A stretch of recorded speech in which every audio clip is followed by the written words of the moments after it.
وسهلا، ازيكم؟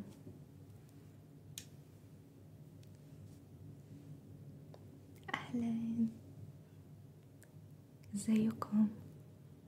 اتمنى تكونوا بخير. اوكي، رقم 1 مبدئيا حنيت.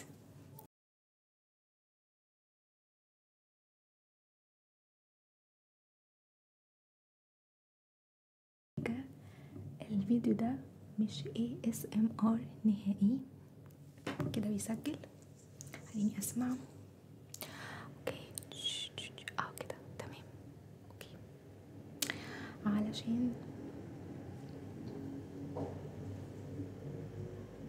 ممكن بس يكون صوتي واطي شوية، بس it's okay. فأنا هحاول إنه يكون أقرب.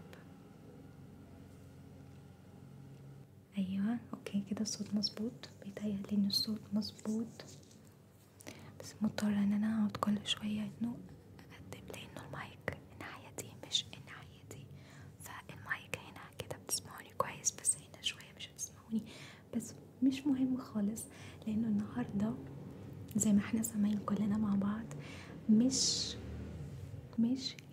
ASMR فيديو، مش اطلاقا. اوعى تفتكروا انه هو ده ASMR فيديو.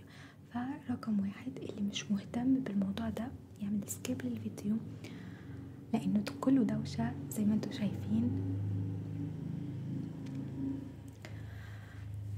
وابدا ابدا ابدا مش هدخله في اي برنامج مونتاج خالص، هينزل زي ما هو، ولا هعمل فلتر على الصوت ولا هعمل اي حاجة. فالفيديو ده كده اول حاجة، انا طول الفيديو هفضل مبتسمة، علشان لو سمحتوا ارجوكم ارجوكم ارجوكم محدش يكتب لي في الكومنت معلش بليز. اول حاجة حنيت حنيت حنيت، شوفوا دايما اصغرها. استنى العربية لما تمشي. اوكي، انا النهاردة زعلانة شوية، فانا طول الفيديو هفضل مبتسمة علشان محدش ابدا يقولي معلش. اوكي طيب، انا جيت بقرار، ايه رايكم؟ جيت بجلابية وقرار. اول حاجة مش عارفة تسموها بقى جلابة ولا جلابية ولا whatever، دي جاية من السعودية، احلاها جميلة. شوفوا، وهنا كده في كشكشات وحاجات، وزي ما انتوا شايفين حنيت ايدي، حنيت شعري اكتشلي، مش حنيت ايدي.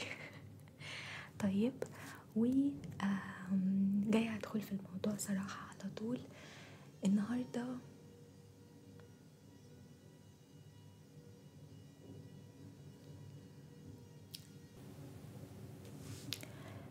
فدلوقتي هتقولولي يا يسرا انتي طبعا سمعتوا الصوت، اكيد هتقولوا هل عندك حداد في المكان اللي انتي قاعدة فيه، او اللي قدامك حداد او حاجة؟ هقول لكم لا والله، كلنا عمارات سكنية، اللي قدامنا عمارة سكنية، اللي جنبينا واللي جنبينا معرفش الصوت ده جاي منين، ولكن هو في عريس بصراحة بيتجوز قدامنا، بارك الله فيه، ألف مبروك مبدئيا، فيمكن يكون الصوت ده طالع منه. أما الصوت الحالي فهو صوت العربيات، وهو ده مربط الفرس اكتشلي. ليه انا مش هعمل فيديوهات ASMR تاني؟ حبيتش ان انا البس واكلف على نفسي، وده اخر فيديو، انا كده كده غصة وحزينة شويتين 3. فالنهاردة جاية احكي لكم حكاية كلها، هدخل في الموضوع كل مرة، ولا ادخل في الموضوع وما ادخلش فيه. اول حاجة، سيبكم بقى من زاوية التصوير واي حاجة، الفيديو ده اسمعوا فقط، مش لازم انه اي حاجة تحصل غير انكم تسمعوني. انا هشرح لكم دلوقتي، والله ما عارفة ابدأ منين، اقول ايه؟ طيب بشرح لي صدري، وحياة ربنا ما عارفة اجيبها لكم ازاي، لانه اللي حصل لي ولا في الخيال، ولا حد يعني يستوعب كم الحاجات اللي انا كنت بمر بيها بضغط. طيب اول حاجة، انا هبتدي لكم من اول ما فتحت القناة بالASMR يعني. انا فتحت اول حاجة، اول فيديو لو حد شافه، اول فيديو خالص نزلته، انا سايباه زي ما هو لاني مش عايزه امسحه، ما اعتقدش ان انا همسحه، هيجي لي اتب على اخر الفيديو، بس اتس اوكي. وبليز محدش يكتب لي معلش، انا مبسوطه وراضيه جدا، بس انا لازم اتكلم علشان خلاص يعني زهقت صراحه. انا ما هصدق هعمل الفيديو ده وهقوم اكل وانام، هقوم اكل واصلي لربي وانام، وبتمنى ان ربنا يعني فعلا يفتح على لساني الكلام اللي انتوا هتفهموه، لان القصه متهيألي هتحتاج 3 ساعات وانا ما عنديش الوقت ده، ولا انتوا عندكم الوقت ده انكم تضيعوه في حاجه زي كده. مين محتاج يسمع؟ ولكن انا مضطره اني احكي. مين محتاج يسمع دي اللي خلتني اخر الفيديو لحد دلوقتي. فالفيديو ده تاني مره انا بصوره، صورته اول مره قبل يوم مهم جدا في حياتي هحكي لكم عليه بعدين. اليوم ده كان اسعد يوم في حياتي، هحكي لكم عليه بعدين. اليوم ده صورت الفيديو ده. اللي حصل انه انا لو حد شاف اول فيديو خالص ليا هيلاقي ان الفيديو الموالي، بمعنى الفيديو التالي بعد 10 شهور او 9 شهور، الفترة دي كلها انا كنت بعمل فيها ايه؟ كنت بحاول ابص في عدسة الكاميرا كده فقط.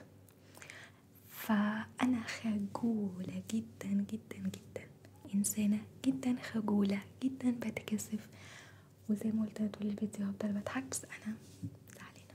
طيب ماشي اوكي، ما علينا.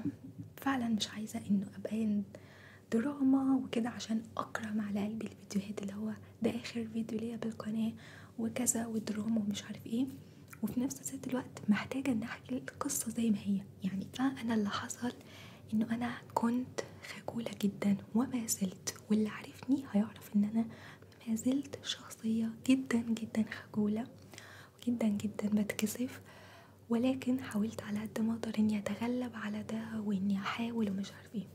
وماما اول ما عملت القناه بتاعتي هي اتفرجت على اول فيديو نزل، ما كنتش قايله لها اي حاجه، كنت عاملاها لها مفاجاه. قلت لها، قالت لي ماما انتي بتتكسفي يعني متاكده انك هتعملي كده؟ قلت لها اه. وفعلا قعدت فتره طويله خجوله جدا جدا، تغلبت على الخجل ده بعد 10 شهور الحمد لله، ونزلت تاني فيديو ليا اللهم لك الحمد والشكر بعد قرب السنه، يعني كنت قربت اتم سنه. حلو حلو، مش دي المشكله. المشكله كانت انا بس بوريكوا قد ايه انا مش عايزه اشكر في نفسي، بس انا فعلا كميه الطموح اللي انا كنت فيه. فانا اللي حصل انه انا بوريكوا بس كميه العقبات اللي انا شفتها من اول ما فتحت القناه دي. وحابه اقول على حاجه مهمه جدا هتفيدكوا في انكم تفهموا اللي حصل كده، او يعني اللي بمر بيه. I am in depression for من a long time a long time. هاي سيبراليكس وهاي بروزاج، اسمها ايه بقى اقولها ازاي؟ ادخلوا لي كلكم عندي على الانستجرام، واي حد من جماعة السيبراليكس او البروزاج يعني نقعد مع بعض نتناقش ونتكلم، نعمل مع بعض جروب، فاهمين ازاي يعني؟ يعني يبقى برضو يعني ما يبقى ديبريشن واحدة، فخلينا نتجمع مع بعض نعملها، مهم اوكي. فانا عندي الحاجة دي ومن وقت طويل وانا اوكي معاها. حلو الكلام، يا سلام يا سلام يا سلام، مهم يا سلام لم يا سلام لم. طبعا لو حلفت ان انا قعدت 6 ساعات اعيط قبل ما اعمل الفيديو ده محدش هيصدقني، ليه؟ عشان بغني. مهم، انا كده لما اتوتر، انا متوتره دلوقتي، انا في اعلى مراحل التوتر، ولكن انا لازم احكي وهتعرفوا ليه في الاخر. ماشي، اللي حاجي اكملكم الحكايه انه البيت الاول اللي انا كنت عايشه فيه، اللي انا كنت ساكنه فيه، البيت ده كان بيتميز بتميز رائع جدا، وهو حب جارنا للكلاب. انا بعتذر عن صوت العربيات، ولكن انا مش قادره اتحكم في الموضوع ده. طيب، حب جارنا العزيز للكلاب، فانا لما اقول جارنا فهو مش جارنا في البيت اللي قدامنا ولا جارنا في البيت اللي جنبنا، ولا هو جارنا، ده بيتي، ده بيت جارنا اللي بيعشق الكلاب. هو كان عنده 5 كلاب، كل كلب فيهم ما شاء الله تبارك الله حصان، مش كلب طيب، عنده حصنة مش كلاب، مربيهم بيعشقهم بيحبهم قوي. الكلاب دي كانت انا بقعد يعني اصور ال ASMR بتاعي في أعجوبة. علشان تعرفوا يعني ايه في أعجوبة، انا كنت بسجل من 11 بالليل للساعة 7 الصبح، تلت ساعة، ده إن حصلت تلت ساعة، بمعنى اني بقعد من 11 للساعة 7 فقط. هاو هاو هاو انا اسفة اني بعمل لكم صوت الكلب، بس بحاول اني اوضح لكم قد ايه الدوشة اللي انا كنت بعاني منها لدرجة اني جالي توتر فوق الفظيع. زي ما قلت انا يعني في ديبريشن في الحياة اوريدي، فكنت بعالج في يعني بهيل ده وبهيل ده، مش عارفة اوازن ما بين الضغوطات اللي كان عندي. كنت بقعد من الساعة 11 بالليل للساعة 7 الصبح علشان فقط اقدر اصور. وطبعا كان في ايام كتيرة ما بصورش فيها، فتخيلوا انه ببدأ من 10 احط كل الحاجات بتاعتي، احط ميك اب، احط لاشز وروج، وكأني رايحة فرح. يعني كنت بحط بقى فول ميك اب ومش عارف ايه وكده، خصوصا في فيديوهات زي مارلين مونرو وشادية والكلام اللي زي ده. طبعا انا مضطرة على قد ما اقدر ان انا اسكت وقت ما العربية تعدي، عشان انا مش هعمل مونتاج كتير، فمضطرة اني اسكت. المهم البيت الاولاني ده كنت زي ما بقولكوا العقبة اللي فيه هو الكلاب. الكلاب كانت لا تطاق، كانت مخلياني يعني انا اي فيديو عملته متهيأليش ان انا معيطتش فيه. كل فيديو كان لازم اعيط لي فيه بالساعات، علشان كنت تحت ضغط رهيب. كنت بطلع اشاور بقى كل المشاورات اللي في واعمل كده وبس يا حبيبي وبس وبلعبهم كانهم كتاكيت، وهم ما شاء الله كلاب قد كده. وطبعا ما كانتش دي شكوى مني انا فقط، كان كل الجيران بيشتكوا من صوتهم. انا معرفش كان جايبوا نوع حراسه ولا ايه، كانوا بيصحوا لي بالليل طول الليل مش بيناموا، ويناموا طول النهار، ويناموا بعرض الشارع، حاجه كده كانت غريبه قوي.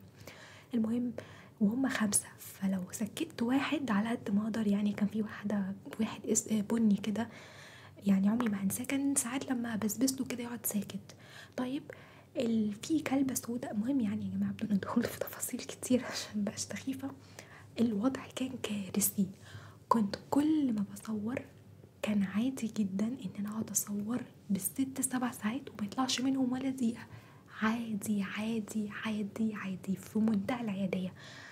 طيب زي ايه؟ زي فيديو الأميرة ديانا والأمير تشارلز. الفيديو ده اتصور 29 مرة بدون مبالغة. فيديو كمان أنا أسفة أنا متعصبة شوية في الفيديو ده، بس أنا فعلا يعني مهم. فيديو اسمها ايه انا كنت عاملة فيها فستان أحمر مارلين مونرو، ده متصور يعني قعدت شهر أصور فيه. ممكن مثلا 19 مرة 20 مرة اتصور من ديسمبر وانا بصور فيه، وهو نزل في عيد الحب يعني شهر 2، يعني اكتر من شهر كمان.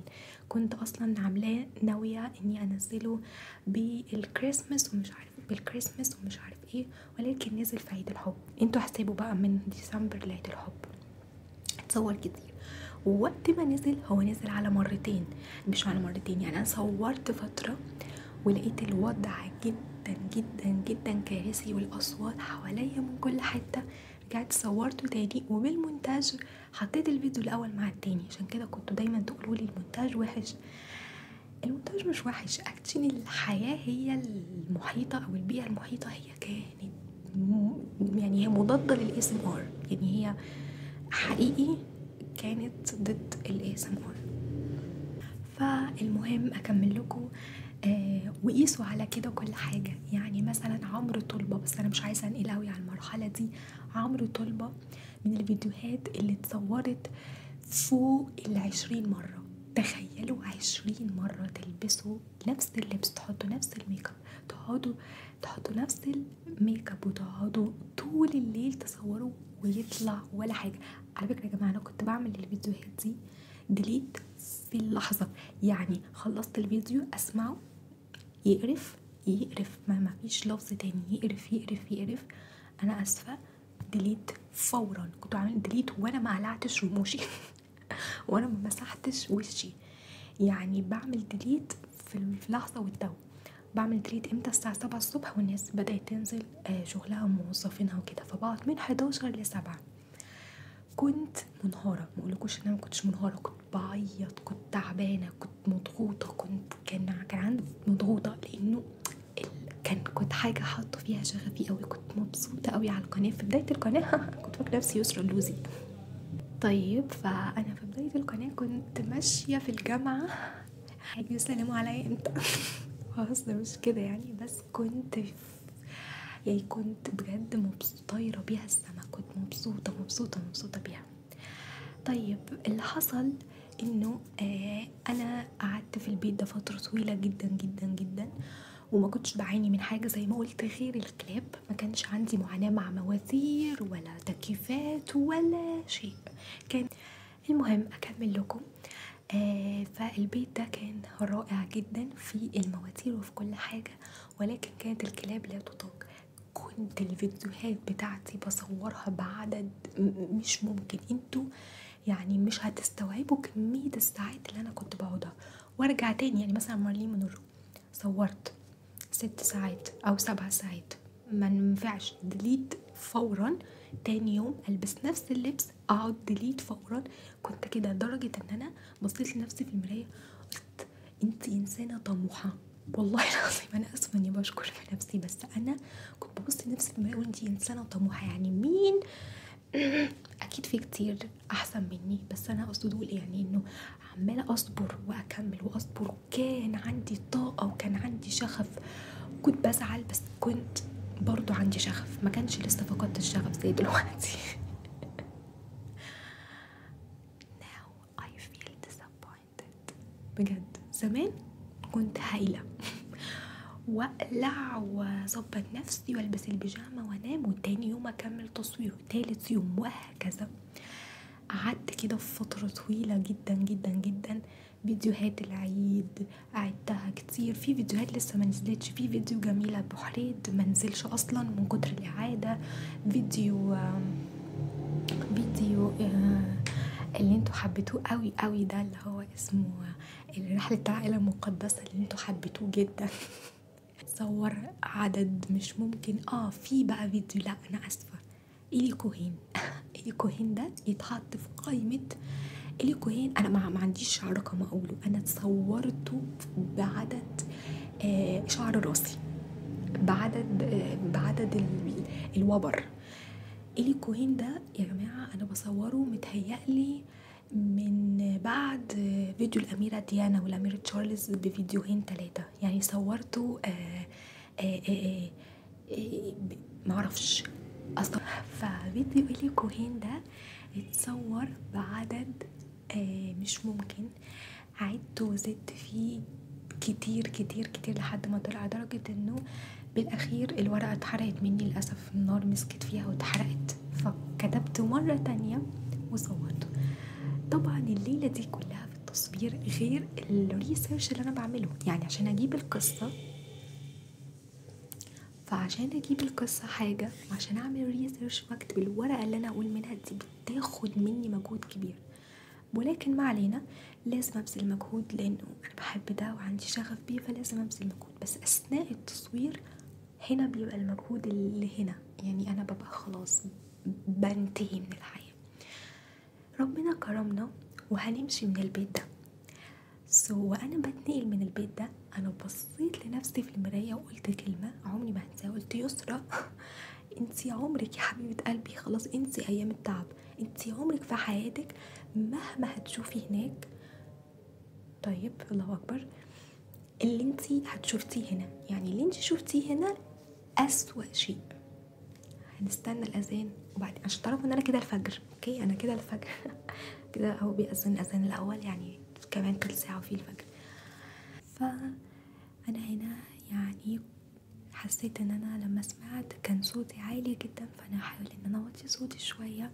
ولكن اعذروني، انا فعلا بعتذر عن الفيديو ده، انتوا مالكوش ذنب فيه، بس انا اجلته كتير. انا اجلته كتير جدا جدا، كان لازم اعمله علشان خلاص همه ينزاح. حقيقي هم على قلبي حقيقي. انه بتكتبولي كومنتس بتحسسني باني انا الوحشه، في ناس بتقول يسرا ونبي متلعبيش في المايك عشان الصوت هو كان حلو وانتي غيرتيه الوحش. موت هتشل. ازاي بلعب في المايك؟ يعني انا ماسكه المايك دلوقتي مثلا اما العب شويه، لا انا بلعب في الموبايل، ممكن العب بالكوره بس ملعبش في المايك بتاعي، يعني انا سايباه اصلا في بيت تاني. يس هتكتشفوا انا ليه سايباه في بيت تاني. حاسه ان انا بحكي فزوره. مهم حصل ان انا بصيت لنفسي وقلت انتي عمرك في حياتك ما هتشوفي اللي انتي شوفتيه في البيت ده، عشان ده اسوأ حاجه ممكن تحصل، انك تقعدي بالساعات كل وقت كل يوم. لما بيبقى فيه فيديو خلاص كل يوم بصور، كل يوم بصور ويطلع وحش ديليت، تاني يوم اصور ويطلع وحش ديليت، وهكذا نفس الدايره دي. فحقيقي لمينا هدومنا وعزلنا من البيت ده ورحنا بيت تاني. البيت التاني اللي احنا رحناه انا كنت طايره من الفرحه وكنت مبسوطه. فطبعا البيت الاول حصل فيه حاجات كتير، بس انا اختصارا للوقت رحت البيت التاني. وفي البيت التاني انا كنت طايره من الفرحه وكنت مبسوطه. البيت التاني احلى واوسع بكتير وفي ريسبشن كبير قوي. فانا لما دخلت قلت ياه طاقة القدر اتفتحت لك تصدقي. طيب تخيلت بقى الوضع والديكور ومش عارفه ايه، وفعلا جبت اضاءات كتيرة اول ما جيت، والله برضو كانت غالية وكانت من امازون مش عارفه ايه وكده، وكنت مبسوطة عليهم وقلت واحطهم في الريسبشن الجديد. وليه بقى انا كنت مبسوطة قوي؟ فانا كنت مبسوطة علشان الاوضة اللي انا كنت بصور فيها في اوضتي كانت ضيقة جدا. ضيقة جدا بالحاجات اللي انا حطاها، مش ضيقة بالعفش. يعني بالعفش لا في مساحة كويسة. لما كنت بحط الحاجات بتاعتي كلها ادوات التصوير ومش عارف ايه وكده كان الدنيا بتبقى ضيقة. فقلت خلاص انا هنا اكون ليا اوضة مخصصة زي الناس لوحدي، ويكون ليا الريسبشن ده حاطه فيه الحاجات، وخلاص على كده اكون مرتاحة البال ومتهنية ومش عارف ايه وكده. يا انا حقيقي الجمله اللي انا قلتها لنفسي كانت صح، ان انت عمرك ما هتشوفي اللي انت شفتيه، عشان انت هتشوفي اسوأ من اللي انت شفتيه بكتير. اسفه على الصوت، انا ما عنديش حاجه اقدر اعملها. That's it. طيب البيت التاني بقى، فزي ما قلت لكم احنا كنا ساكنين في الدور الاول. الدور الاولاني كان دور جميل ومريح ومش بنشترك في الاسانسير، ومامتي حبيبه قلبي بعافيه شويه مع موضوع السلالم والاسانسيرات كمان، هي فوبيا عندها. فكانت مبسوطه قوي. والدور الاولاني فيه مزايا كتيره. واو هايل الدور الاول صح؟ لا مش صح.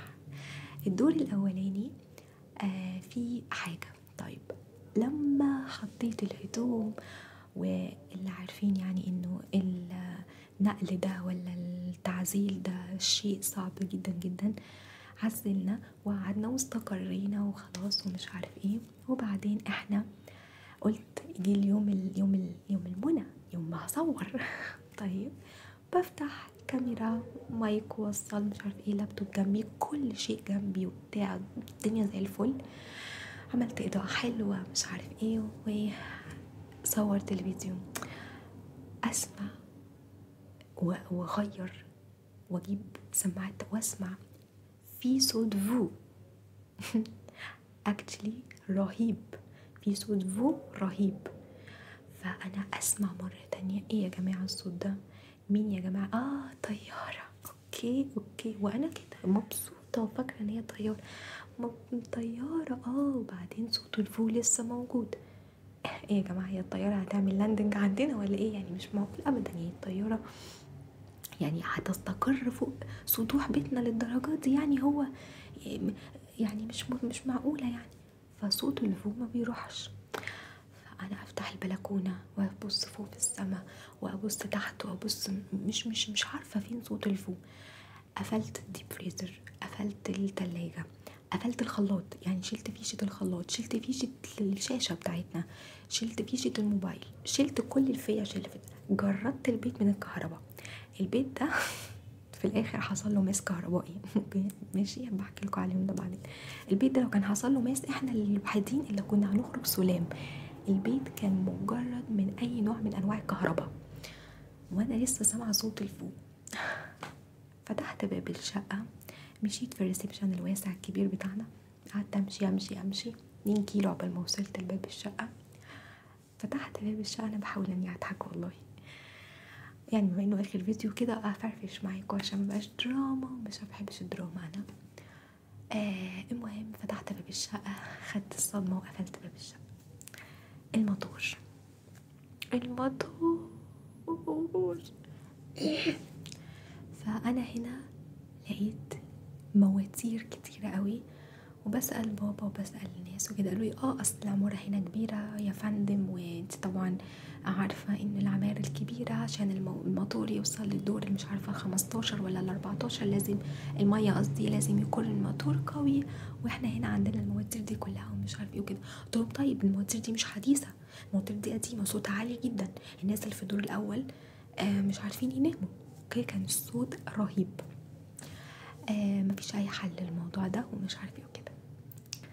فانا هنا يعني جالي تبلد، قفلت باب الشقه كده زي الفل، ودخلت شلت حاجتي، مسحت وشي كالعاده، لبست البيجامه كالعاده نمت وانا يعني نايمه ببكي بصمت. معرفش كان جالي تبلد ولا ايه، يعني حسيت انه يا جماعه انا سبت البيت، هعمل ايه اكتر من كده؟ طبعا عشان محدش يفتكر برفاهيه، يعني انا ما سبتش البيت الاولاني او احنا ما عزلناش بسبب ده فقط، لا طبعا.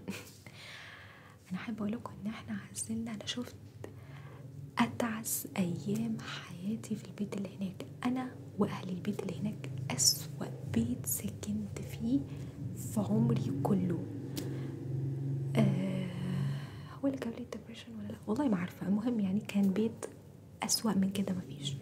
فالحمد لله ان احنا خرجنا منه، وعمري ما هندم على ان انا خرجت منه. وقتها بقى اعمل ايه في الموضوع ده؟ طيب انا استشير الناس على الانستجرام، فانتوا نبهتوني لحاجه، قلتوا لي كلمي مش عارفه اتحاد ملاك الايه العماره كده، قالوا ان احنا هنقفل الموتور من الساعه 2 مثلا للساعه 5، يعني بس كام ساعه تصوري فيهم. ده اللي حصل. فماما ساعتها كلمته، قالت له كذا كذا. قال لها بصوا بقى، بصوا كان يعني حقيقي انا حسيت بالذنب من انه انا قد ايه طلعنا ناس انانيه بتفكرش غير في نفسها، وفي ناس ساكنه في الدور ال14 عايزه تصلي الفجر، وانتوا ناس مش عارف ايه ومش حاسين غير بنفسكم، والاذان هيأذن، وحسسنا ان احنا اوحش ناس في الدنيا. انا حسيت بالذنب فعلا، يعني ان انا انانيه قوي كده بفكر في نفسي، حسيت بالذنب والله. فمش عارفه اعمل ايه الصراحه. حصل باختصار شديد هنا بعد التبلد وبعد، والله انا بعمل حاجات كتير سكيب علشان بس ما كنش دراما. المهم مش عايزه افتكر الايام دي اصلا. طبعا الفيديوهات اللي اتصورت في الموضوع ده كانت ب 12 ثانيه، لان الراجل مرضاش ان هو يعمل لنا الموتور، فانا كنت بصور ما بين الفو والفو، فكنت بصور في 12 ثانية. كان الفيديوهات دي من اكتر الفيديوهات اللي انتوا حقيقي ما شفتوش فيها اي حاجة، بس انا كنت معايا كمية مناديل عياط. كنت بعيط لان كنت حزينة وكنت تعبانة جدا، كنتش حاسة ان انا كنت مش فيش اي حاجة بايدي اعملها. وزي ما قلت لكم كان عندي طاقة وكان عندي شغف وكان عندي افكار، وكنت لسه عايزة اعمل هند رستم، وعايزة اعمل محمود درويش، وعايزه اعمل، كنت عايزه اعمل حاجات كتير قوي. ف وشادية واحمد احمد زكي، وكنت عايزه اعمل حاجات كتير قوي، فكنت لسه ما عملتش ده. فكان عندي شغف وعندي طاقه. المهم اكمل لكم، كل الفيديوهات اللي اتصورت في الوقت ده كانت ما بين 12 ثانيه. يعني انا بشوف طبعا الوقت قدامي، كان الموتور يسكت، مواتير العمارة، انا اسفة، مواتير العمارة تسكت ابدا انا اتكلم، يعملوا صوت مرة تانية كده، اسكت انا، وهكذا. وكان المونتاج بتاعي بيطلع اسوأ مونتاج في الكوكب. مش بسببي، انا وحشة في المونتاج، مش رائعة يعني، ولسه بتعلم يعني سيئة فيه، ولكن كان بسبب الموضوع ده. فانا كنت يعني في اقصى درجات التوتر، بستنى الموتور يطفي، اتكلم ثانيتين بسرعة الموتور يقيد، وكنت قضيت على كده طول فترة البيت ده. مش قادرة اوصف لكم يعني، ما حدش بيتكلم في 12 ثانية. ده انا كنت اقول هاي، كان يعني وضع صعب. صورت فيديوهات تيتا بتاعت رمضان، صورت فيديو تيتا بتاع البشرة، صورت فيديو الطيارة مضيفة الباخرة، صورت فيديوهات كتير. احمد حسب، العيد الكبير اعتقد، صباح لا صباح كان في الاولاني، وهكذا وهكذا. ولكن كنت مضغوطة مضغوطة مضغوطة مضغوطة، وكنت طبعا صورت عمرو طلبة وإيلي كوهين. من اكتر الفيديوهات اللي انا بذلت فيها مجهود، من اكتر الفيديوهات اللي اديت فيها من قلبي، هو فيديو إيلي كوهين. ويوم التصوير، يوم ما صورت، كان حواليا 4 أطفال. كنت لقيت الدنيا فجأة سكتت، كان النور قاطع، افتكرت النور كان قاطع. كنا في عز النهار، كان النور عندنا بيقطع مش عارفة من 3 ل6 أو حاجة زي كده، وكان بعد العصر، وكانوا كلهم قاعدين. حرام، قلت لو نزلتهم في عز النور ما قاطع، ممكن قطة تقابلهم على السلم ولا حاجة. قلت خلاص انا بقعد اصور وهم موجودين. والوقت لما نزل هو الوقت اللي كان فيه حوالي 4 اطفال. انا كنت بحاول اسكت كل حد فيهم تجنبا، بس لانه حد يقع على السلم ولا حاجه وكده يعني، ما هنش على اني انزلهم صراحه. ولكن إيلي كوهين يعني تصور طويل مرات مرات مرات مرات، وأعيد وأزيد فيه والورقة تقطع مني ولا الشمعة تمسك فيها، وأرجع تاني وأعمل وأكتب مرة تانية. وعمرو طلبة برضو من أكتر الفيديوهات اللي أنا صورتها، عمرو طلبة، إيلي كوهين، الأميرة ديانا طلع عيني فيه، مارلين منرو، لدرجة أن أنا يعني مش عايزة أقول كرهت الفيديوهات دي، أنا حباهم. مضيفة الطيران ومضيفة الباخرة، كل دول اتصوروا في درجات عالية من الاسترس. اوكي، حقيقي يعني كنت فيهم، يا اما الكلاب بسكت فيهم، يا اما 12 ثانية. تخيلوا 12 ثانية قدامي فقط بقول فيهم جملة. ده انا حتى ما كنتش بلحق اقول فيهم جملة، كنت اقول فيهم كلمة اعتقد يعني. كان فقط قدامي 12 ثانية، يسكت الموتور اكمل، يسكت اكمل. كنت بقعد بالساعات اصور. هنا بقى كنت ببدأ تصوير من 9 لا عشان الحق اعمل حاجة. حقيقي كنت تعبانة جدا، كانت نفسيتي تحت الارض. وهنا بقى هنتقل لبيت تاني. اللي حصل انه مشيت من البيت ده. طبعا انا والله اني بسكب حاجات كتير وحياة ربنا، كتير ضغوطات وتعب، كل ده عشان بس ما حدش يكتب دراما. اوكي فاتنقلت البيت تاني، تهيألي ان هما بدأوا يصحوا عشان يصلوا. اتنقلت البيت تاني ورحت البيت التاني كان فيه ميزتين. الميزة الاولانية ان هو في الدور الثامن او السابع، كان في الدور السابع، هي الصورة زي مش فاكرة، في الدور السابع. والميزة التانية في البيت ده، زي ما قلت، عديت بفترة حلوة محترمة في البيتين التانيين دول، وهنا هتنقل لبيت تاني. طبعا انا حقيقي والله ما شكر فيا، بس انا انسانة جدا طموحة. كل ما بتنقل من بيت لبيت ببص لنفسي في المراية واقول لنفسي جملة، يعني انا نفسي ابطل العادة دي الصراحة. ارتحت لكم شوية وحطيت رجلي كده عشان حسيت. طيب المهم، اقسم بالله اني مهما احكي ما تحسوا بربع المعاناة اللي انا كنت بعانيها. والله مهما انا اقول دلوقتي، يا ريتني، لا مش يا ريتني، تصدقوا ان انا ممكن يكون عندي فيديوهات هكتب عليها فيديو كواليس وانزلها لكم مرة تشوفوا. بس انا مسحة 3/4 مسحة كتير صراحة، لانه يعني كنت بعمله مسح في وقتها، كنت متعصبة يعني. حط نفسه مكاني اللي بقوله ده، كنت متعصبة فبعمل ديليت في اللحظة والتو. اوكي طيب، الحلو بقى في الموضوع، الحلو في البيت التاني هو حاجتين. الحاجة الأولانية هو إنه أنا بيتنا ده كان في الدور السابع، فكنت طايرة بيه طبعا من الفرحة والأمل جوايا. وبصيت لنفسي وقلت يا يسرا عمرك ما هتلاقي حاجة. ويعني هو أنا عمري فعلا ما هلاقي حاجة إن أنا أصور في 12 ثانية أو كده يعني. ده مش يعني دي حاجة غير آدمية يعني. محدش بيعمل كده في الحياة. ولكن أنا ما كانش عندي حل تاني يعني. حقيقي كانت ما باليد حيلة.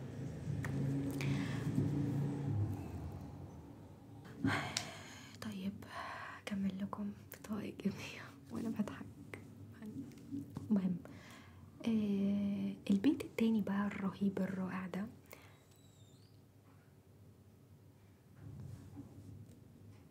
في ازاز قاتم للصوت، بيسموه مش عارفه PVC ولا UV، حاجه كده غريبه قوي.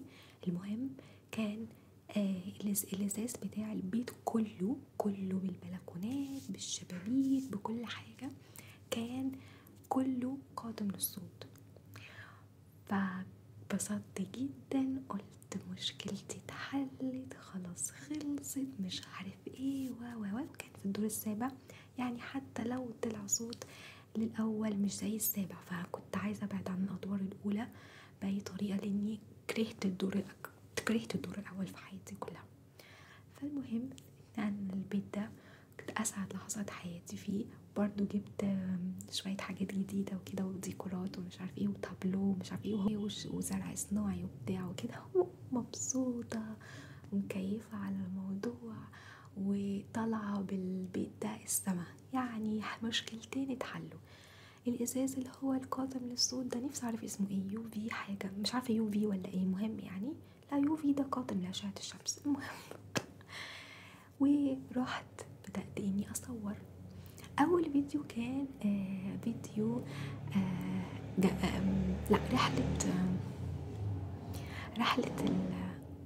رحلة العائلة المقدسة. والفيديو ده كان سيء للغاية. بس بفتح الكاميرا واقعد وصورت الفيديو كامل وما سمعتش الصوت من كتر يقيني انه مستحيل يكون الموضوع فيه غلطة. صورت بعديها فيديو تاني برضو اسمه جميلة ابو حريد، ده منزلش خالص. صورت فيديو تالت برضو منزلش خالص. فيديو رابع، بعد الفيديو الرابع كل ده عمالة اصور فيديوهات. قلت خليني كده اسمع كده الفيديوهات الجميلة بتاعتي اللي انا عملتها، اللي انا فخورة بيها، اللي هي مستحيل يكون فيها اي نوع من انواع الوشوشة ولا الدوشة ولا اي حاجة، لان هي متحقق فيها كل الشروط. خلاص طاقة المجد اتفتحت لي، خلاص همشي في الشارع هيسلموا عليا. كويس الصوت، يا رب انا هموت ولا ايه؟ هموت. رهيب، مش في الجمال، رهيب في الوحاشة. تعدى مرحلة الوحاشة. عارفين البنت اللي بتقول تعدت مرحلة اللذاذة؟ هي بقى الفيديو ده تعدى مرحلة الوحاشة. الفيديوهات بتاعتي يا ريتني صورت واحد حتى، تعبت اسمع. لا تخيلوا انه الازاز بطلع صوت. ودلوقتي انا اللي علمنا ايه بقى من الليله دي كلها؟ ما يعلمناش اي حاجه غير ان اللي عنده بيت ملك دلوقتي في كلمه كده منتشره اسمها يكن. مش عارفه انتوا تستخدموا الكلمه دي ولا لا. يكن يعني يقعد مكنون. عارفين الحد لما يقعد مكنون يكن فيه، لانه حبايب قلبي البيوت. الله على الايجارات والاسعار الرهيبه. عندنا ازمه سودانيين ويا ريت نمشي الموضوع مع بعض. طبعا هم منورينا وبارك الله فيهم، الله يسعدهم يا رب، واحسن ناس في الدنيا. بس في هبل في اسعار الايجارات. المهم يعني وايه، يا ريت مثلا السنه لا مش بيجددوا العقد بالسنتين، بالسنه واحده. يعني العقد يتجدد بالسنه الواحده لان الاسعار بتتغير. ف وبتعلى ب3 أضعاف. والله العظيم آخر بيت قعدنا فيه اللي هو سنتين، قعدنا سنة ونص، كنا ماضيين عقد سنتين، قعدنا سنة ونص مش فاكرة يعني. المهم دي كان طنط ادتنا رقم رهيب. ايه الأسعار دي؟ المهم بيت رقم 3 بقى هو اللي أنا كنت حاطة فيه أحلام كتيرة. حصل فيه إنه طبعا الإزاز ستيل كان بيدخل لي صوت، والله العظيم ما بهزر وحياة ديني. تخيلوا ان الازاز كنت افتح الاقي صوت رهيب، اقفل هو فعلا كاتم 90% او مش 90، 80% من الصوت. فعلا هو عامل شغله، بس لسه في احسن. هل عمو غشنا اللي كان بيبيعهن ولا ايه؟ معرفش، ولا لسه في يعني احسن من كده، ولا هل هو ده مستحيل يكون فيه؟ هو اسمه قاتم للصوت ولا كاتم؟ اسمه كاتم. كاتم للصوت اكتر من كده. المهم اللي هو بيعمل عزل، ده اللي هو بيعمل عزل حراري وعزل صوت في نفس الوقت. فعلا لما كنا بنفتح، خصوصا البيت ده كان على كوبري، طيب يعني مستحيل يكون ما فيش عزل، لا يعني كانت العربيات هتموتنا يعني، رايحه جايه رايحه جايه. الكوبري مش بينام، مفيش حاجه اسمها الساعه 1، لا كباري شغاله. فالبيت ده كان على كوبري، كان في شارع عمومي كبير جدا، فكان لازم يكون في ازاز كده. وهو فعلا كنا اول ما نفتح رهيب يعني. هو لما ورهولنا مش عارف ايه، صوت تحفة، لما يقفل صوت تحفة ماشي، ما يفتح الصوت مرعب. ولكن المايك لقطه. فانا مش يعني عايزه اقول لكم اليوم ده ماما بتقول لي ان هو من الايام الصعبه اللي انا شفتها في حياتي. انا جالي انهيار، ما جاليش عياط، لا انا ما جاليش عياط، انا جالي انا مش قادره اوصف لكم. انا جالي يعني انهارت حقيقي، ما قدرتش اتحكم في اي حاجه في اعصابي. فانا ماما قالت لي انه انا عمري ما هنسى اليوم ده اللي دخلتي فيه عليا. كنت منهارة من العياط لدرجة ان انا بقي اتعوج، لان انا كنت في حالة، انا ناسية اللي حصل لي. يعني انا فعلا ناسية الفترة دي اللي حصل لي. ماما قالت لي قعدتي تتكلمي كتير كتير كتير وبعدين عيطتي، وانا فعلا ناسية الحواس بتاعتي كانتش شغالة. كنت جالي انهيار رهيب، قعدت اعيط بالساعات لعطت لتاني يوم. و ما معرفش اتوترت وبقي معرفش اللي حصل. المهم يعني انه ساعتها لما هديت وكده، ماما مش عارفه تاني يوم ولا تالت يوم قالت لي بصي يا ماما، انا اقولك على حاجه، روحي بيت تيتا صوري في هناك. هي نصحتني وكده. والبيت ده انا فتحته كتير في الخير، وان شاء الله هيكون فتحة خير عليكي. روحي بيت ستك صوري فيه، بيت تيتا واقعدي فيه وصوري فيه، وانا متاكده ان ربنا هيكرمك هناك وهتلاقي الهدوء، لانه بيت على حاله قديم، فمفيش صوت مواتير ومفيش صوت حاجه، ومش على شارع عمومي، فالدنيا هتبقى فيه هاديه ومفيش كلاب ومش عارف ايه وكده. فانا اللي هو قلت لها ماما انا مش هتأمل، مش هحط آمال تاني. خلاص خلصت آمالي في الحياة، خلصت طاقتي اللي هحط فيها آمال. انا هروح لانه انا ما عنديش خيار تاني، هو ده اللي انا اقدر اعمله، ما عنديش اي حاجه في ايديا فعلا اقدر اعملها. فماما قالت لي انا فتحت البيت ده فتره طويله وانا متاكده ان ربنا هيكون معاكي فيه. رحت البيت ده، البيت كان محتاج توضيبات كتيره، كتيره جدا. البيت كان محتاج توضيبات رهيبه. البيت ده كان كويس، صورت فيه فيديوهات كويسه. كان عيبه حاجه واحده، هو التنقل. اذا انا ساءت سمعتي من ورا البيت ده، انا كنت بمشي الساعه 12 بالليل لابسه وعامله ميك اب وكل حاجه، وارجع بيت الساعه 7 الصبح. فكان شكلي يعني سيء جدا، سمعتي. طبعا انا لو حلفت لكل الناس اللي واقفه في الشارع دي والله العظيم انا رايحه اشتغل يا جماعه مش هيصدقوني. شغل ايه ده يا اختي اللي انتي نازله؟ المهم يعني بهزر مش بهزر، فعلا كنت بنزل كده، كنت شكلي وحش جدا قدام الناس. انا راجعه الساعه 7 الصبح حاطه روج احمر ولا وحاطه اللي هو وقت عملت ايه هناك؟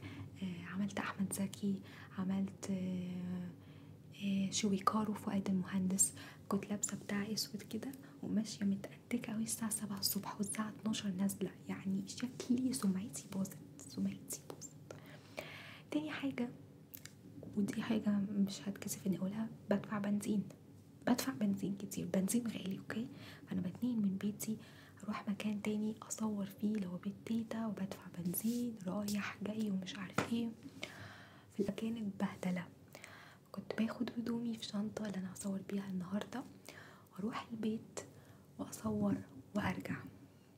البيت ده كان كويس معايا وماشي كويس معايا الى ان الصيف يجي والناس بتشغل التكييفات، وانتوا بدأتوا تقولوا لي يا يسرا في دوشة، يسرا في وشوشة، يسرا في مش عارف ايه. ويسرا حاطة 100 فلتر على الصوت علشان يطلع بالشكل ده اللي انتوا بتقولوا لي بكل بساطة فيديوهاتك فيها دوشة، فيديوهاتك مش حلوة الفترة الأخيرة، فيديوهاتك مش عارف ايه. اكتشلي فيديوهاتي يعني نفسي اوريكم بيفور اند افتر عشان بس تستوعبوا كمية الدوشة اللي انا بشيلها من الصوت. شيء طبيعي بقى لما اشيل كل الدوشة دي الصوت الاساسي يتأثر. مش عايزة اعيط. المهم، كان حاجة بقى اللي انا قررتها ان انا مش هعمل فيديوهات ASMR تاني. ليه مش هعمل فيديوهات ASMR تاني وانا حزينة وزعلانة حقيقي وانا بقول كده؟ ولكن انا قصدي اقول انه انا مش هعمل فيديوهات ASMR تاني لحد ما المشكلة دي تتحل. يعني لحد الشتاء. فلما يكون الدنيا شتاء والدنيا هدوء وما عنديش صوت كتير ممكن ارجع اصور تاني. وبالمناسبة بدون اي دراما، انا مصورة 5 فيديوهات او 4، مش عارفة بعمل 5 وبعمل 4 في نفس الوقت. مصورة 4 فيديوهات او 5 لما بعد، يعني ان شاء الله هينزلوا بعدين. انا تعبت جدا في الموضوع ده ويا ريته باين، يا ريته. انا تعبت جدا في الموضوع ده حقيقي. انا لما بشوف فيديوهاتي مش بحس فيها باي نوع من المجهود اللي انا بذلاه. الفيديو عادي بل اقل من العادي حقيقي. يعني انا فعلا فاتحه لكم قلبي والله العظيم. ده غير الهيلينج اللي بيعمل كده بيبقى عارف كويس قوي انه الهيلينج قد ايه بياخد من طاقته، بياخد من جهده. فانا حاسه ان انا محتاجه ابذل مجهود مع نفسي، محتاجه ابذل مجهود مع صحتي النفسيه، ومحتاجه ابذل مجهود هنا كمان. القناه دي اتغيرت محتواها 100%. مش اتغيرت محتواها، اتغير مجرى الحاله اللي انا كنت حباها. انا كنت بحب الحاجات القديمه، يعني الحاجات الحلوه، الحاجات القديمه زي مثلا الى بريد بغداد. الى بريد بغداد ده ممكن اقل فيوز عندي بالفيديوهات كلها، واحلى بالنسبه لي انا فيديو عملته في حياتي. الفيديو ده انا طايره بيه. الفيديو ده لو هو عليه مثلا بتالي 4-5 آلاف حاجه زي كده بسيطه، انا ال4000. فانا ال4 و5 آلاف دول صدقوني، يعني انا بتابع الفيديو ده ولا بشوفه بيفرفع قلبي، يعني بطير عليه من الفرحة لأنه روحي شبهي. فيديو على هوايا على مزاجي، فيديو أنا بعشق الفيديو ده بعشقه. فأنا عاملة القناة دي علشان أنا بمر بحاجات في حياتي انتوا أبدا مش هتعرفوها، ولا ناوية ان احكي عنها، ولا ناوية ان انا اتدخل في التفاصيل دي خالص. بس كانت مصدر يعني سعادة ليا. حاليا تحولت لمصدر عبء عليا، ولازم اعمل فيديو وانتوا بتقولوا لي اعملي فيديو وبتطلبوني، وحاسه ان انا كده، حاسه ان هو بقى بدل حاجه لذيذه بقدم فيها المحتوى بتاع زمان، الحاجات اللي شبهي، الحاجات اللي انا بحبها. انا بتفرجش غير على افلام قديمه، دي الحاجات اللي انا بحبها، دي الحاجات اللي انا عندي شغف بيها. فكده يعني تخرجني من اللي انا فيه، حاجه كده اللي تساعدني شويه، تتغير من حالي، احط فيها طاقه، احط فيها مجهود. تحولت لحاجه بتسبب لي كميه ضغط. فلا، انا هوقف، يعني انا مضطر اني اوقف. حتى انتوا لما بتيجوا بتعلقولي مش بيعجبكم، فانا لا يعني، ومعاكوا حق، كمية الحق اللي معاكوا تفتكروا ان انا متضايقة انه انتوا بتقولوا لي وحش، معاكوا حق جدا جدا، هو فعلا وحش. خصوصا فيديو ازاي ادم وحواء تلاقوا، الفيديو ده انا ما كنتش مقتنعه بيه، ليه نزلته؟ فيديو برضو تاني كان وحش قوي بتاع الاميره ياسمينة وعلاء الدين، فيديو يقرف، ليه نزلته؟ فانا عماله الفتره الاخيره بضغط نفسي وبنزل فيديوهات وفي تكييف وبقعد بالمونتاج، المونتاج بياخد مني اسابيع اسابيع اسابيع، انا وحشه فيه وسيئه بعترف، ولكن المونتاج، الاصوات اللي انا بحاول اني اشيلها بتاخد مني اسابيع، وادوبي مش عارف ايه، وبحط في برنامج ايه، وفي الاخر بيطلع الصوت سيء للغايه. وانتوا بتقولوا لي كده ومعاكوا حق، معاكوا حق. فانا ليه بعمل الفيديو؟ يعني انا مش مقتنعه بيه وانتوا مش حابينه، فانا ليه بعمل الفيديو؟ فاهمين؟ آم آم اكيد زعلانه يعني، بس انا ما عنديش حل تاني بصراحه اقدر اعمله اكتر من كده حقيقي. يعني الواحد يعني بيتعب، لانه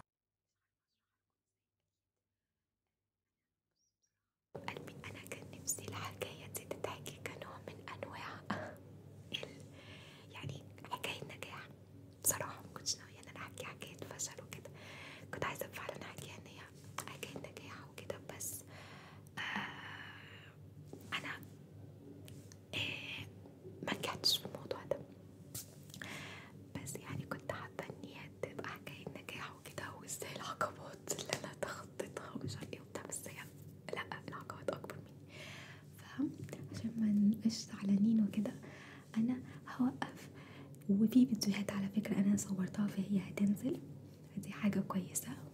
بليز محدش يقولي معلش، انا مبسوطة ان اخيرا حكيت وطلعت كل اللي في قلبي، اللي انا كنت نفسي اتكلم عن الموضوع ده، نفسي اوريكم قد ايه انا طلع عيني وجربت كتير وحاولت كتير، بس ما كانش عندي فرصة ان انا احكي. دلوقتي حكيت ان انا جربت كتير قوي، فدلوقتي لما اجي اتخلى عن الموضوع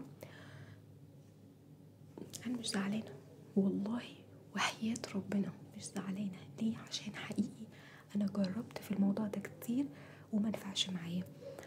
في حاجات اتعلمتها في الفترة الأخيرة، منها التسليم لله. التسليم لله معناه ايه؟ انا جربت وطموحة واشتغلت على نفسي وعملت كل حاجة بإيدي. يعني مثلا آخر فيديو نزل أنا بالنسبة لي عجبني والله، حلو، الإضاءة جميلة، لبسي كان فيه حلو، الكاميرا ما كانتش ممكن مبكسلة شوية، على فكرة الكاميرا بتبكسل لما الإضاءة هادية الكاميرا بتبكسل، بس أنا إذا فاتحة الرينج لايت على آخر حاجة بتطلع أحلى من كده بكتير. المهم علمتها في الفترة الأخيرة هو إنه الحاجة اللي في نصيبك هتجيلك على ضعف ضعفك، واللي مش في نصيبك مش هيجيلك. فشوية ذكاء، فشوية تسليم بقى. أنا عملت اللي عليا، حاليا مفيش أي حاجة بإيدي أقدر أعملها. موسم التكييفات جه، لسه جاية امبارح من بيت تيتا، كنت بمشي وبروح وباجي رايحة جاية رايحة جاية، وعمري ما قلت ان انا مشتكتش يعني وكده، وكنت بروح وبصور وبتاع. بس آه هما بدأوا طبعا يحرروا كده، مع ان امبارح درجة الحرارة كانت 17، بس فتحوا التكييفات. فجيت ونمت ولقيت اول رسالة مكتوبالي في الموبايل على انستجرام: ليس لإنسان إلا ما سعى. فأنا هسلم الموضوع ده، انا طلع من ايدي خلاص، ما عنديش اي حاجة تانية اقدر اقدمها في القناة.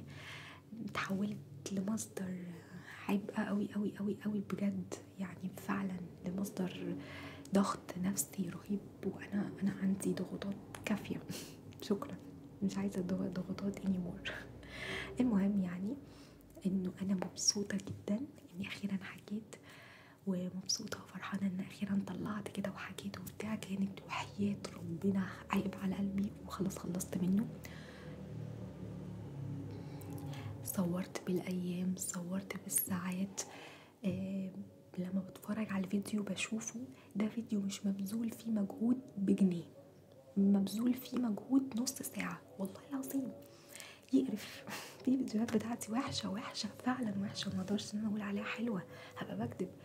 فيديو متصور في ساعات طويلة قوي، متمنتج في ايام طويلة قوي، في اسابيع طويلة، طالع عادي اقل من العادي، طالع الباك جراوند فيها فعلا نويز، فعلا في دوشة، فعلا في ضوضاء، فعلا في صوت. فمن هنا ورايح عمري ما هعمل فيديو يكون مش مقتنعة بيه. مش بقول ان انا فيديوهاتي هتبقى بيرفكت، دي حاجة مهمة، انا مش في استوديو عشان الفيديو بتاعي يبقى بيرفكت. في ناس الحمد لله بالصدفة هي مش ساكنة في شارع عمومي، بالصدفة هي في دور عالي، بالصدفة ايا كان. انا بعد كده كل فيديوهاتي اللي هتبقى جاية هتبقى انا مقتنعة بيها، على الاقل اكون انا حباها ومقتنعة بيها. لانه لا بنزل حاجة انا الصوت فيها وحش مش مقتنعة بيها، انتوا تكتبولي ان الصوت وحش، فانا كده برضي مين؟ فانا خلاص يعني الحمد لله انا مبسوطة.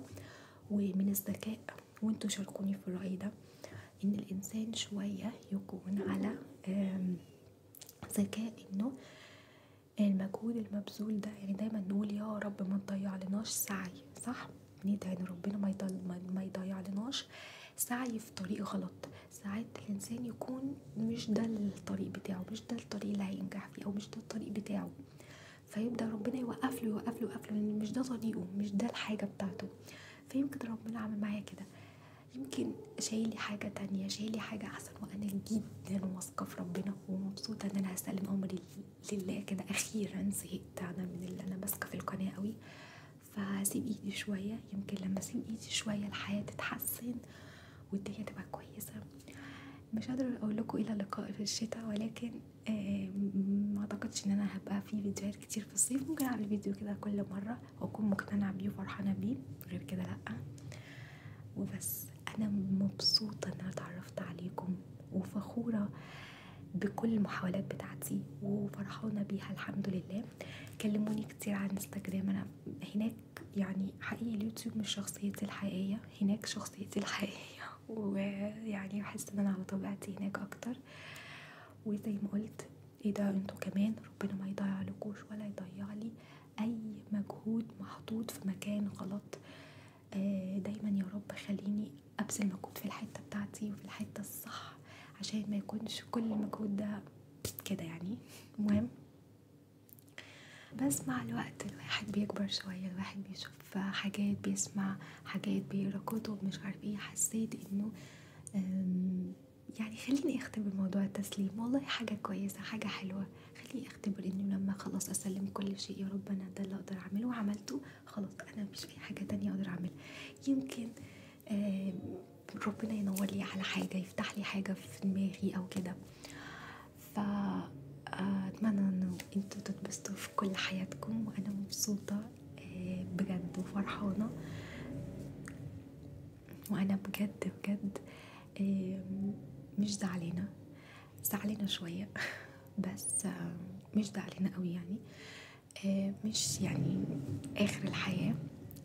ممكن مش ممكن اكيد ربنا شايلي حاجه حلوه قوي قوي قوي قوي، شايلي حاجه جميله، وانا مبسوطه ان انا جربت التجربه دي، ومبسوطه ان انا ما ضيعتش مجهود اكتر من كده، لانه من الغباء صراحه ان الانسان يضيع مجهوده ووقته وطاقته وفلوسه. انا صرفت على القناه دي كتير جدا، صرفت عليها كتير من غير البنزين وبالبنزين وحاجات كتيره قوي، فصرفت عليها كتير قوي.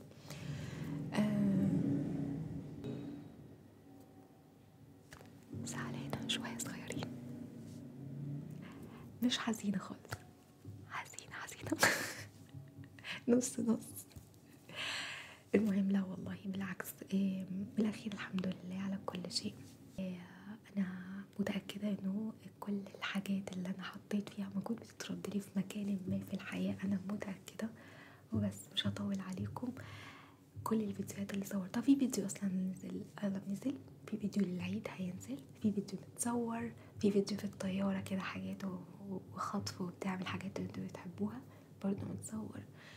وبس انا حاسه اني طولت، وانا اخيرا خرجت اللي في قلبي الحمد لله. وبس